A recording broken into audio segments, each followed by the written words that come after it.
All right, I'm out here working back on the Trans Am. Got this engine put back together and everything's running on it pretty good. Having trouble right now with the starter motor. That car, it's been eating starters. It's got shorty headers on it, and I think it's just burning up that solenoid, and it makes it really hard to crank after it runs hot a few times. The compression, it's a little bit higher. I don't think that's too big of a factor. I think it's mainly just heat soaking them starters. It's gone like through 3 or 4 starters now. This here is the starter I'm using. I mean, I'm just getting them from O'Reilly's, but it's a cheap, I guess it's just cheap quality. It's a Gen 2 Chevy 350 block. The way that you can kind of tell is because it used this staggered bolt hole pattern here, where the original blocks, from my understanding, were just 2 holes straight across from each other. So what I did in order to help fix this problem is I got this PowerMaster Performance starter. I think this may even be considered a mini starter. I'm not exactly sure, but it looks pretty nice here. It's got good reviews on it. They have the 2 different versions. They had one where it was just had the 2 holes, where this one has the L shape, so it might even be considered universal, but made in the USA. And from what I've seen, that for my understanding is that these really help with the heat soak issue I'm having, and I'm sure it's probably just a higher quality starter overall. I mean, if you look at just look at the difference in them here. I mean, compared. I mean, you look at that solenoid right there. You know how small that is compared to, this here. It just seems like a much more rigid setup.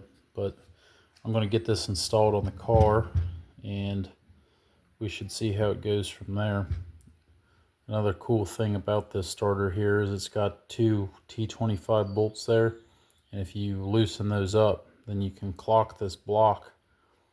Well, not necessarily the block, but the actual motor itself, wherever you want, if you're having trouble with it clearing the heads, or whatever problem that you're having with it. So I'm going to go ahead and install this thing, and I'm pretty confident it's going to fix my starting issues when hot.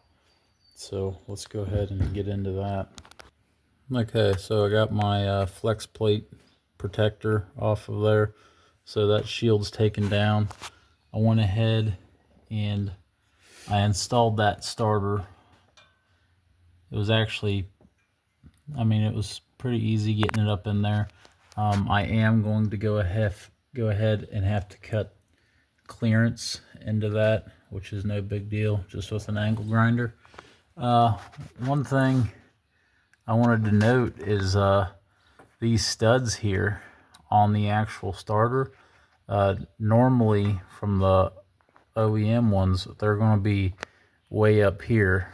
I know it's hard to see, but the factory ones are really hard to get to, whereas these, they really make them extremely easy to get to, which is very nice. And obviously from those bolts that were on the T25s that were on the inside, you could loosen those if you wanted to and clock this however you wanted it to wherever you wanted these bolts. Luckily, the way I bolted it up here, they're very exposed and easy to get to, which is nice. Now you can see here, this is where the gear meets the flex plate here. They sent instructions on what the clearances and stuff should be between those two, so I'm going to look at those right now and check my clearances to make sure if I have to shim this starter or not.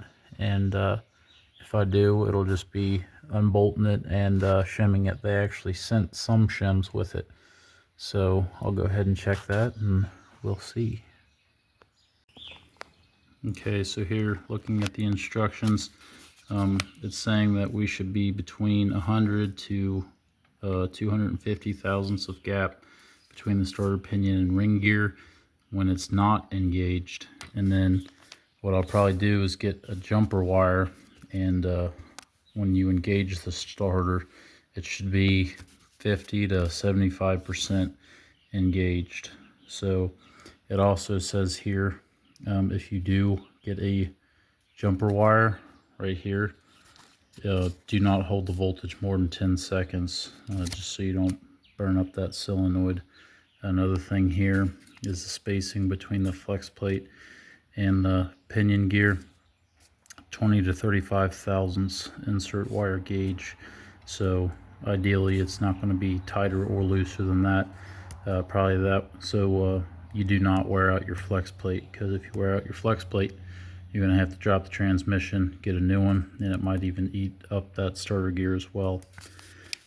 Here, it comes with this shim in the back of the starter, or not in the back, but right there, as you can see, pre-installed, so it's already on there. I'm going to cross my fingers and check these tolerances and hope that they're within spec with my set of feeler gauges here, and if not, then we're going to do some shimming.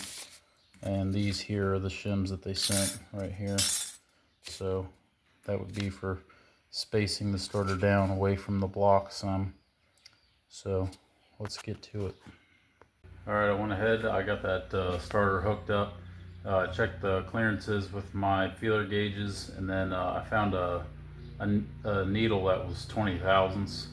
Checked that clearance between the two rings, the starter ring and then the flex plate. I just pulled that gear out with a pry bar and then checked that clearance, and that was good. So I got this battery hooked up here. We're going to go ahead and attempt the first cold start with it and see how that thing works. I feel like it should work fine. Mainly I won't be able to tell until this thing runs through a few heat cycles, because the OEM starters would work fine too for, you know, a little while, but then once they got enough heat cycles in them, then they were trash. So I got high hopes for this thing. Let's see what it does.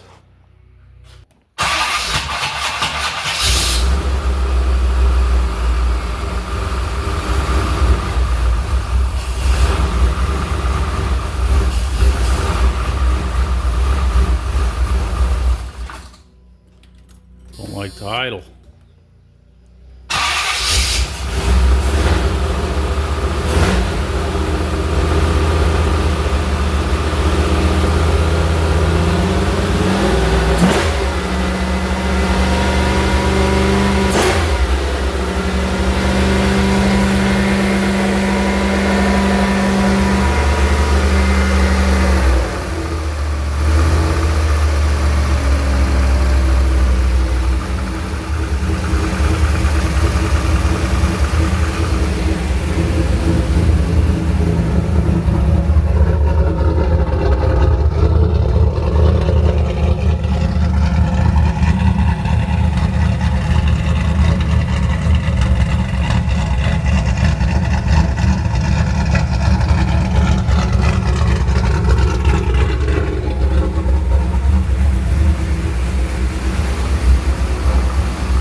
Okay, so I got it to fire up there.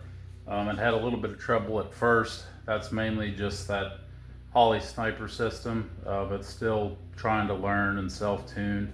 So this being a cold start, it's not fully self-tuned itself to where it has a nice smooth start, but I just had to give it a little bit of gas, and then you could see it it idled good there. The starter, it worked fine, like as expected, so I'm happy about that. I have that flex plate shield.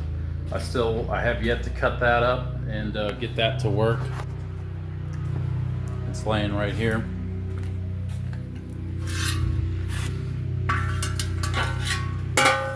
So all I have to do with it is I got to cut some clearance here, and then I got to cut a little bit more clearance in here, and then I'll install that piece back in the car, and then this thing should be ready for its first test drive after being rebuilt. So I'm happy about that. Okay, so I got that tray.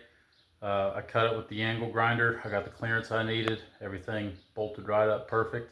I went ahead and I set the car on the ground here, which is funny because that was a lot easier said than done, because this jack here, it had one of the pistons on it messed up. It was actually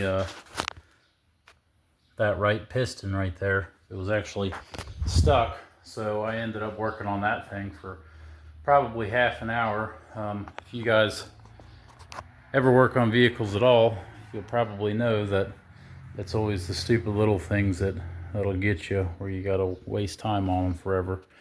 But car's on the ground now, got the fresh motor in there, nice new starter that shouldn't leave me stranded at all, which is awesome. I think I'm gonna go ahead and take this thing for a test drive. It'll be the first test drive with this engine rebuild, and I'm gonna hope for the best. Wish me luck. So this is the first test drive with the new engine rebuild. So far, it's doing pretty good. I still have to put that distributor cap on there. It was running good, even though it was cracked.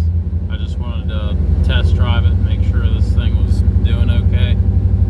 So I need to replace that, and it sounds like right now I set the timing where the engine would run, so it definitely still needs adjusted.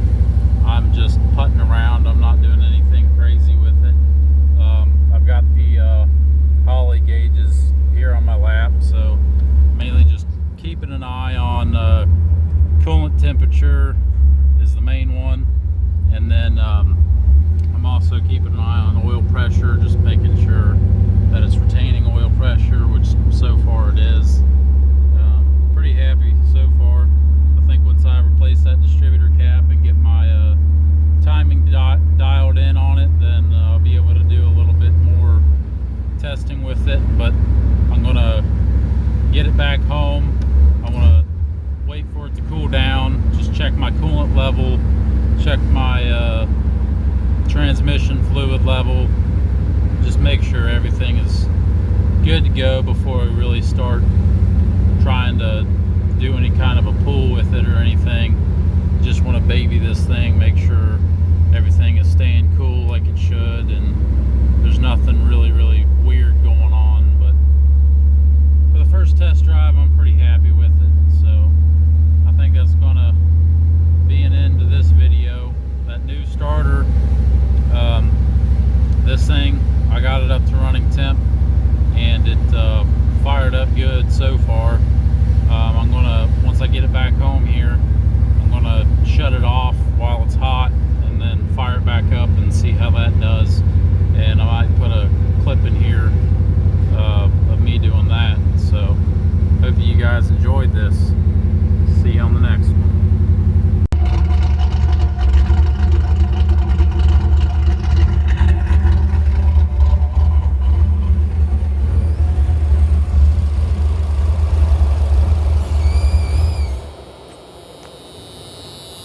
Alright, so it's coolant temp was about 195 or so. Went ahead, shut it off. This is just directly after that test drive. I'm gonna fire it up and see how that new starter does.